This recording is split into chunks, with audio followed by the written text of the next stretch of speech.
the boom of the first 4 months is gone. So, what does that mean if you're a seller? I am letting you know, I am so excited because it is 4:45 p.m.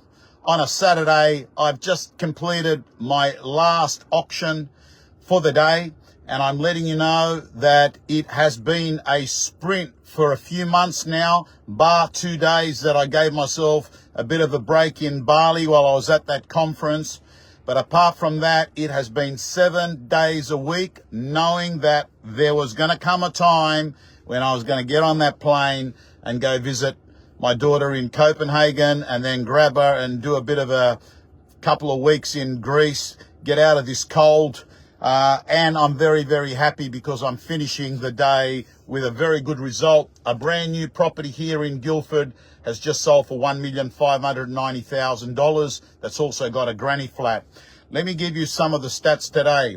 I did 13 auctions scheduled. Out of the 13, we had 7 that actually sold. There were quite a few properties today that were either postponed, sold prior, or cancelled. And that to me is the beginning of a sign that buyer energy is getting a little bit fatigued. Yes, you will see some results go right through the roof. Normally, a property in the best street or a property that is beautifully, meticulously renovated or a brand new build. But overall, it's very, very clear the media and the Reserve Bank have actually got buyers on notice, and they're worried and they're not getting carried away as they were during the mini boom that we had for the first 4-5 months of this year. And I have to also let you know that my view at the moment is that prices are holding up reasonably well for only one reason, and that is supply. I think prices, let me put a asterisk. If rates go up, we have a problem in spring. If rates go down, we don't have a problem in spring. If rates stay the same, I don't think it's going to make a hell of a lot of a difference, but I do think the boom of the first 4 months is gone. So, what does that mean if you're a seller? Don't go and do what every other person in Australia is going to do and put their home on the market on Super Saturday in September. Nah, because you'll be selling in competition, not in isolation that you can over the July and August period. I'd fast track it. That's what I would do, 100%. I can't get over today, but with all the auctions, do you realize every auction I went to today, there were other agents from competing offices at every auction? I mean, what is it? Like, why would you? Don't get me wrong. I understand the importance of knowing what the market's doing. But on a Saturday, if you are a real estate agent, you should be out there going out with buyers. You should be doing your own open for inspections.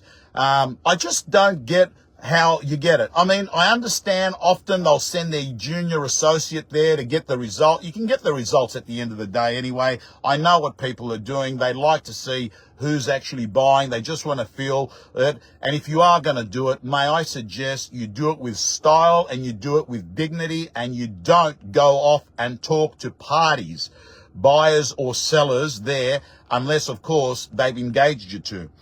So,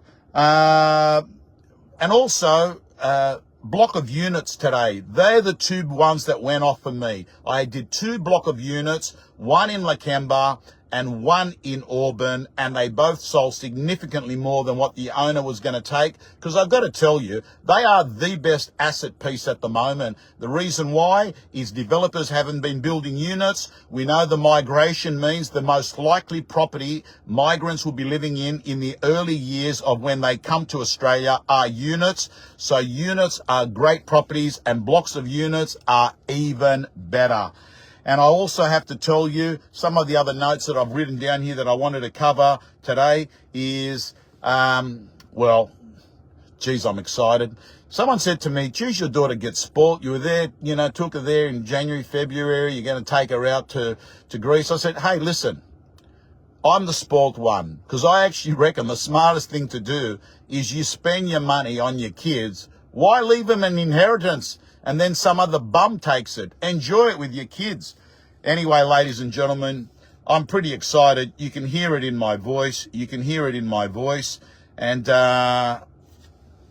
also a big shout out today to, the agents out there who do the right thing. And when they know that there's more money available, what they do is they don't get their owner to accept an offer, even if the owner was going to accept it. And I saw that today with a property. Raphael did a super job, actually turned around. He had an owner that was very motivated in doing the deal, and he protected the integrity of the property. In the end only got to $38.50 during the auction, and then was able to negotiate a sale for $4 million with a very happy seller. And I think real estate agents, just because an owner can be easily persuaded to accept an offer, you should never do it if in your heart you feel that you could get more for them post the auction. I know it feels great, I've done the deal, but my approach has always been, it doesn't matter whether it sells at the auction. What matters is it sells for good money.